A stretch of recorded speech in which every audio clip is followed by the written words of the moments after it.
Namaskar. Hello and welcome to P Guru's channel. I'm your host Sri Iyer. Joining me today is Major General RAJIV Narayanan. He was traveling yesterday, but he made time so that he could join us today to talk about this new evolving rearrangement in Europe.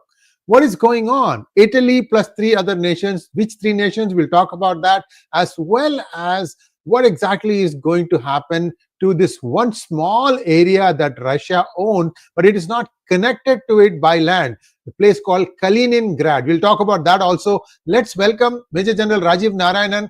Namaskaram, sir. How are you? Namaskaram, sir. Pleasure to be on your channel. Yes, there is a lot of turmoil going on. In one of the channels had spoken about Yalta 2.0. Yes. And it's more likely to be US, Russia, and India. And China is feeling left out, and so is Europe. I had mentioned earlier in your talk also a wonderful book written by Paul Kennedy, Rise and Fall of Great Powers, which he talks of a 400-year cycle. For Europe, the 400th year has begun. So the decline has started from the 17th century to the 21st century. They ruled the roost. It's over. A lot of people may not know, who are listening in, the ancient name given by us to Atlantic was Andh Mahasagar, Andhakar, darkness, because there was nothing on the other side. The civilization, everything was held mostly around Italy, Greece, and the Mediterranean that was there. The Atlantic was darkness because rest of the continent didn't have much to contribute. They were into hunters, gatherers, tribals. That's what they were. I'm talking about 3,000-4,000 years ago. There was nothing there. We used to trade with Greece and all these places. Our trade used to go there, and you dominated that. The other book was written much later, around 2009, Michael Stopford, where he traces the center of gravity of international maritime trade, which began from, I would say, Western Pacific, Indian Ocean and Mediterranean, more Indian Ocean and Mediterranean, where we were there. Western Pacific can also be taken because most of Southeast Asia was also there as part of the Hindu kingdoms which were there. From there, it shifted to the Atlantic. From the Atlantic, it shifted to the Pacific. And now people are talking of its return back to the Indian Ocean. And that is where the term Indo-Pacific comes from, which is anathema to China. Anything with India, it's anathema as far as China is concerned. We'll come to that later. The maximum churning you see today is happening in Europe. They didn't see this Ukraine war as a disaster in making for themselves. And this happened just after the world was recovering from the COVID pandemic. COVID pandemic was a disaster for them. They printed a whole lot of currency to give to the people, and they are facing the problems till today. Angela Merkel had very clearly said that the Minsk Treaty was just to gain time, and they would reach there. And this was actually being a direct violation of what was promised to Yeltsin, that there would be no eastern creeping of NATO. And the complete media has suppressed the atrocities done by the Azov battalion and Ukrainians on the Donbass and Lushansk, because that area is Russian predominant. So the first hit was when they removed Russian from their syllabus, that it will not be a language, de-recognize Russian, and then they started attacking that. And they only spoke of the green berets of the Russians who came there, but they never spoke of what all atrocities these people did there. And at that point in time, the NATO trained army was ready to move into Donbass and Luhansk, and that is when Putin had warned them, don't. And they didn't listen, rest is history. And they were being egged on by the US. Treaty was already going to be signed in Turkey. And at the last minute, it was April 2022. And it was Boris Johnson who threatened Zelensky, and Zelensky pulled out. And come a full circle, they've been given the boot by the Americans. And as far as Hegseth is concerned, the Secretary of State for Defense has been blunt as far as Europe and Ukraine is concerned, that it cannot go back to 2014 boundaries, which means Donbass, Luhansk, Crimea is out of the table. Russia has asked for Dnipro and Kharkiv to be given to them, which is what they had passed. I don't think they'll get that, because if they take it, then the capital will have to be moved out from Kiev. It's a sad commentary. Russian history starts from Kiev, Kievan Rus. That's where the Russians started from. And today, that same country has become anti-Russian. They have also been told they are welcome to join EU, no NATO. But if Putin thought that he would have his way, the fact that the back channel meetings are with Yulia Tymoshenko and Poroshenko, Petro Poroshenko, right. It tells you why. When Yanukovych had won first time, they had done the Orange Revolution. 2014, Maidan, yeah. No, Maidan is separate. This is it's after that. Okay. After that. Yeah. This is initially. Then a recount was done, and Yushchenko had won. Then thereafter in 2014, 2010 he lost to 2014 he lost to Yanukovych. Right. All three, Poroshenko, Yulia Tymoshenko, and Yushchenko, are pro-EU and pro-NATO. Yanukovych faced the Maidan movement, and he had to leave in 2014 because he refused to sign the EU deal. Okay, so he was overthrown. Both Maidan movement and Orange Revolution, please read 198 Ways to Overthrow an Elected Government. Though he terms it non-violent, when you talk of mobocracy and riots, it is not non-violent. This is written by Gene Sharp, late Gene Sharp. He died in 2018. He wrote it as far back as 1974. In 1983, it was funded by the Americans, and he created the institution called Albert Einstein Institution in Boston, which has nothing to do with Albert Einstein Institution.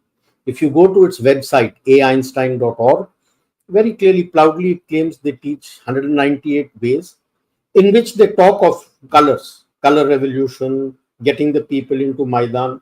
His basic concept was that for a government to be able to run a country, the people should obey its instructions.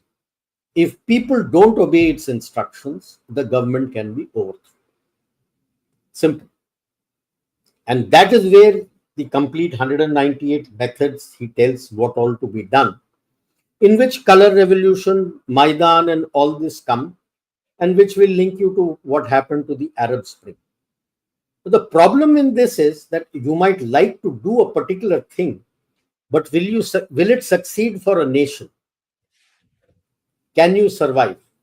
Which clearly says that the Orange Revolution and the Maidan have been actually a failure for Ukraine.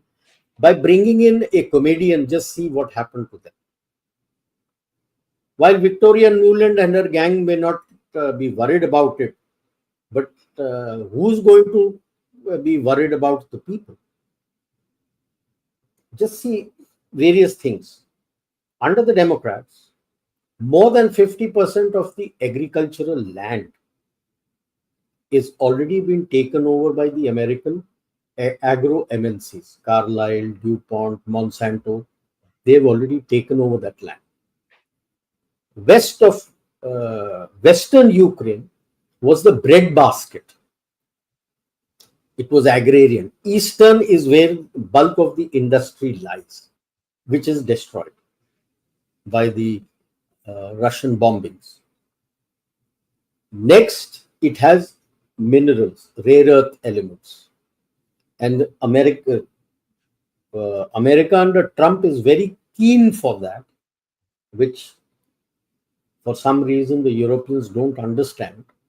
It is so that they can cut their dependencies on China. China today controls 95% of the rare earth elements, which is necessary for the emerging technologies and evolving technologies, high tech that is coming in. Russia has, and most of the regions that they have occupied, the Donbass and Luhansk, has the bulk of the rare earth minerals as far as Ukraine is concerned.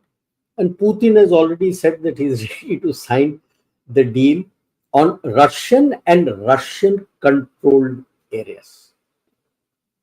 So where does that leave Europe? They suddenly find that they are nowhere. Fine, they may jump around and Starmer may say 100 years, I will do this deal, that deal. But then you find that both Starmer and Macron have realized they bring nothing to the high table. What is it that they can give? 3 years. The war has gone on for 3 years. And friends, it is the American aid which has sustained them, not the European. Now to say I will increase it to 5%, I will increase my production. What were you doing for these 3 years? You will increase production based on what? You have no armed forces, which you have suddenly realized and you're getting scared.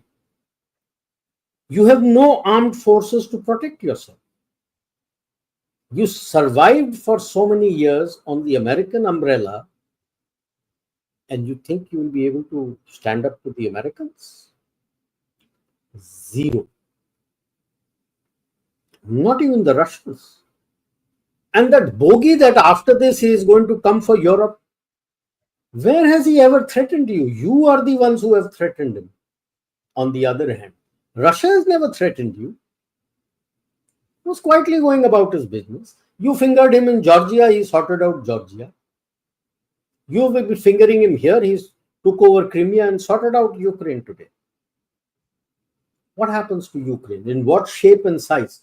Because, by the way, Poland and Lithuania are also looking at Ukraine, because at some point in history, that western portion used to be part of the Polish-Lithuanian Empire. That is why Western Ukraine is with Western Roman Christianity. Eastern Ukraine is Eastern Orthodox, because they have always been under the umbrella of Russia. Now, if a champion there cannot understand this, then I would just say, pardon my language, is farting against a thunderstorm. How will you survive? You don't even realize that the NATO cannot survive without the US. Except for a few nuclear weapons that the British have and the French have. Where is the nuclear weapons? You're facing 5,500 nuclear warheads of the Russians. What are you talking? That is why you suddenly find he wrote a letter to Trump. where Trump has clearly told Zelensky, champion, you want a deal, you will publicly apologize. It was played up. I'm sure when Rubio had gone and discussed with him, it was very clear that he is going to be nasty. Otherwise, you never conduct diplomacy with select media out there. Diplomacy is done behind closed doors. Then you come out and talk what has been, and tell only those portions what you want the media to know. You don't discuss things. And he got caught out, and now he suddenly realized that he signed his death warrant. Because the moment you start talking to Yulia Tymoshenko and Poroshenko, who have been pro-EU, and the Americans supporting him, Zelensky realizes his game is over. It is over. But the best portion is, where does that leave Europe? Like I said in the beginning, Europe today doesn't bring anything to the high table. Yes, they do have some technology. That's about all. Full stop. Your Germany, which has been the hub of the manufacturing in EU, their manufacturing is collapsing. You suddenly find that companies like Bosch, Volkswagen, BMW are sacking people in the tune of 10 to 16,000. In an aging country where the working age population or WAP percentage is low, this is huge. Their own economists have said that they are facing recession. France, UK, Denmark, Netherlands, they're all facing headwinds to their economy, and they don't know how to get out of it. So you suddenly find Italy, Hungary, and these other Central Asian countries, they're not on the same page as far as EU is concerned. When France and Germany and UK said that they're going to place their boots there, Melanie was very clear, you can do it yourself. We are not putting the boots out there. So whatever agreement finally comes about, I'm looking at, and by the end of this year, beginning next year, something is going to happen. The US is very clear. They will have an international peacekeeping force of Europeans and non-Europeans placed there. So it will be very interesting to see which countries is the US amenable to for placing the boots on ground. Those who are already biased in this war, would he like them? Who amongst the Europeans would he like to have their boots there? And who among the non-Europeans would he like them? It's going to be a very difficult time coming as far as I see for Europe, and especially for the left liberals who are there in power.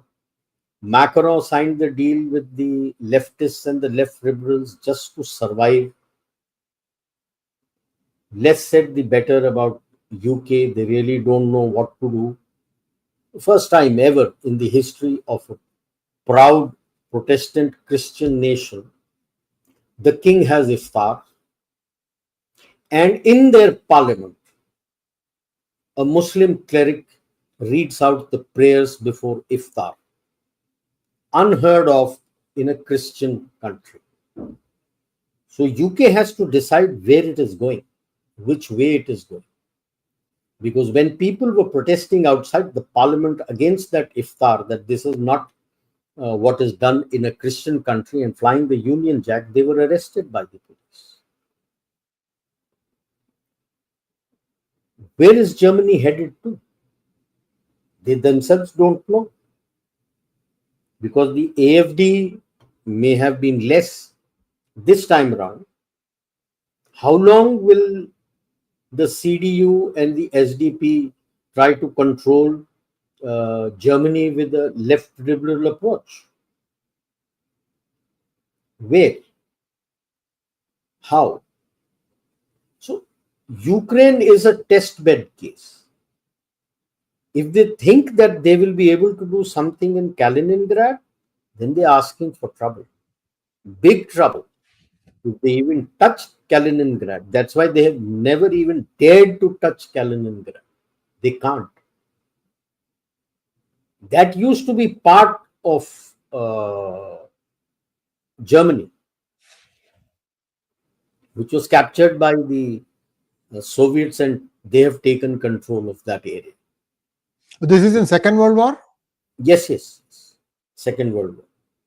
Because Poland was attacked from two directions, from Kaliningrad and this place, that area, and from the front, from two sides. And that has been taken over, and that has been kept with the Soviets, and thereafter it was merged with the Russian Federation, and that is part of Russia. I don't think NATO will even dare touch that. The US will pull out of NATO if anyone from EU even dares to touch that. They just won't be able to. That will continue. So you notice the fissure started already coming in within NATO, within EU. Because there are some countries who are not on the same page at which France, Germany, and UK are going down. And UK is not part of EU in any case. UK is out. We are same but different. Yeah, so UK is out. And like I keep saying today, both UK and France have no business to be in the UN Security Council as permanent members. They may have been there at that point in time because they fought the Second World War. But today they don't bring anything to the high table. Zero. Their contribution is zero. For creating problems, yes, that's what they are doing today. Otherwise, nothing. While Keith Starmer may keep saying that I have signed an agreement and I will support, Macron also said support. But they are the two people who told him that we would like to sit. Now they want to sit with Trump on the high table when the deal with Ukraine is signed. Why would Trump call them? Trump is not going to call them. He's not even interested in them. You come to the table if you have something to offer. You have nothing to offer. So you don't come to the table. So the issue about Ukraine, in what shape and size would it be left? And I'm looking at a West Ukraine where Yanukovych, Yushchenko, Timoshenko, Poroshenko can rule the roost. The East is likely to remain as a buffer zone, and which is where the peacekeeping troops are going to be there. Like I said, he said EU and European and he never said EU. He said European and non-European troops. So who in non-European? I think we have a big chance of contributing there. At some point in time, our deployment in the Lebanon-Israel border will pull out. So that can get redeployed there. Who other non-European countries? And who from Europe? I doubt if Trump will be comfortable with either UK, France, or German boots there. He would not want that. So I look at it this way, that is going to be the buffer zone, and what is rest of EU is not going to be part of NATO. That has already been said bluntly, because after all, NATO is controlled. Who comes in and doesn't come in is, while the Europeans may say whatever, it is the Americans who call the shots there, yes or no. And I'm only looking at 4 years down the line. Will the EU and NATO survive? Because if US pulls out of NATO, there is no NATO. And EU has nothing to do. While UK has an aircraft carrier, but it cannot deploy a carrier battle group. It doesn't have that many ships. It doesn't have that kind of funds to deploy it. France also has a a small carrier battle group it will be able to deploy. That's it, full stop. As far as the ground forces are concerned, less said about it, the better. So, what are you talking that we will do it? We'll do it with what? It requires tremendous amount of resources which they don't possess. Ever since the Soviet Union broke up in 91-92, you've been cutting out your armed forces completely. Your entire funding has gone because you decided that there was no threat, and there is no threat. That was the hype you created about Putin. Why? Because under Yeltsin, they almost tried to get all the oil, gas, and the minerals from the Russians. And it was the Russian oligarchs, most of them who were agents of the KGB, who took it over. And Putin came in as the PM and put a stop. And his deal with the oligarchs was, and Yeltsin was, firstly, for Yeltsin, he said, your family will not come into politics. They come in, I will sort them out. And to the oligarchs was, you will not come into politics. And you will not sell the Russian jewels to the Americans. I wonder how many of your people remember Khodorkovsky. He was the governor in the Far East and he owned Lukoil. And he almost sold it to ExxonMobil under Condoleezza Rice. And that's when his travails began. And in the same place in Siberia where he was the governor, he is in jail for life. He's never ever going to come out.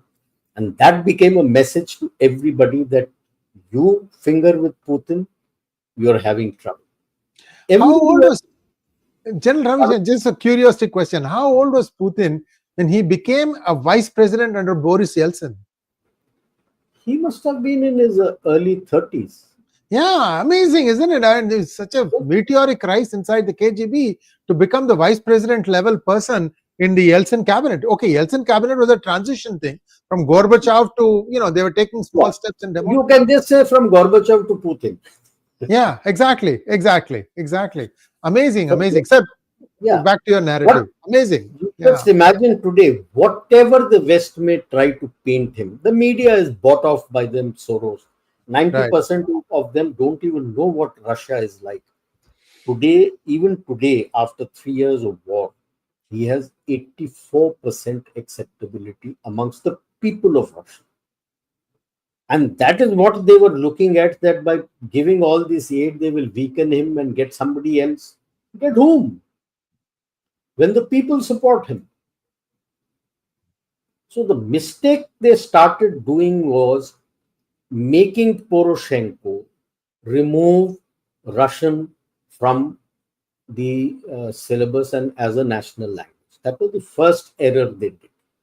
And second, with Poroshenko's full acceptance, they allowed the Azov brigade, which is a Nazi brigade. They fly the Spetsnaz flag, do all the atrocities and firing on civilians and suppress it. And when Poroshenko had a change of heart, they brought this stand-up comedian in 2019. The rest is history. The country is gone. The rare earth and minerals are going to be taken away by the Americans. He said 50% you will get. Now, how will they get 50% when bulk of them is there in Soviet, Russian-controlled areas? There's only very limited which is on the other side. Rest is in the Russian-controlled areas of Donbass and Luhansk. So what is Ukraine going to get? Even before the war is ended, last year I think it was, when they signed an agreement that, last year, I think after the 1.5 years of war, they signed an agreement with the Americans at that time that the reconstruction will be done by BlackRock. Hello, that's a hedge company.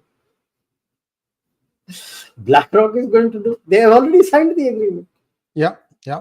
So the people who have left Ukraine, I don't think are going to come back in a hurry.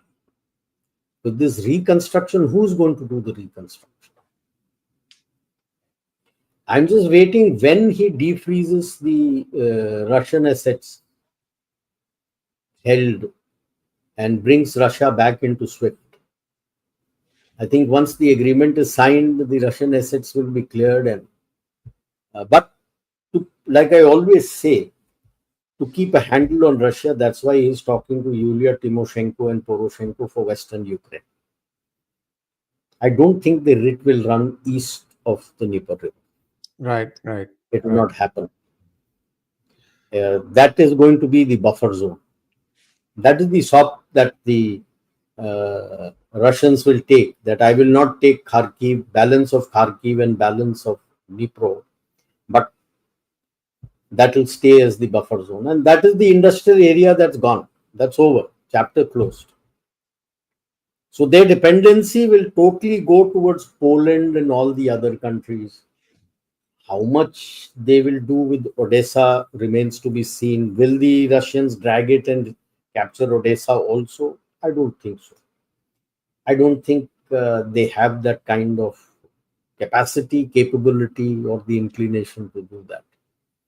So Ukraine is going to be a fractured Ukraine, and for a long time, maybe 40, 50 years down the line, when someone writes the history, I think the Democrats will come out in a very poor light, along with the EU countries, of what they did to Ukraine. Yeah. To achieve what? How much they misread the, I would say, the strength of Putin, and how much he's loved by his people. Because they have seen the period of Yeltsin, and they saw the initial period of this man there. And they have always liked him, that he brought Russia back to the high table. So willy-nilly, Russia is back on the high table. And the US, or under Trump, desperately needs Russia and India with him to counter China.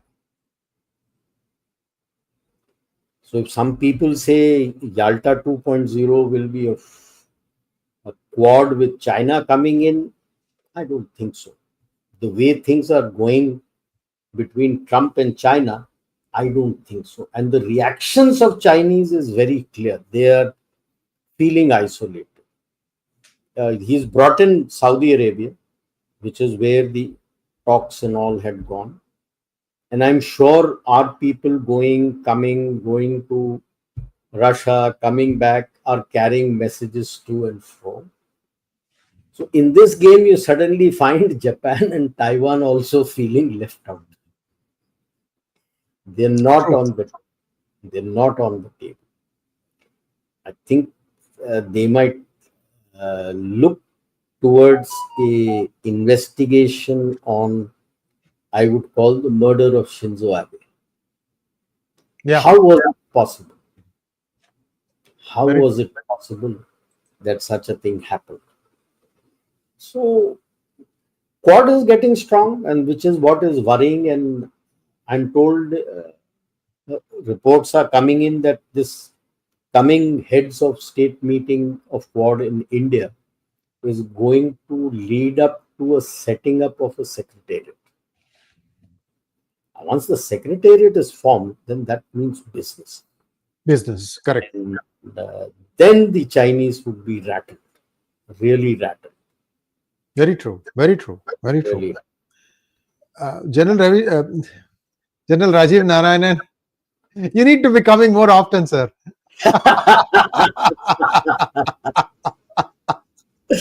Actually, he is coming every week. Every week he's there on Thursdays at 8 p.m. Excuse me, 8 p.m.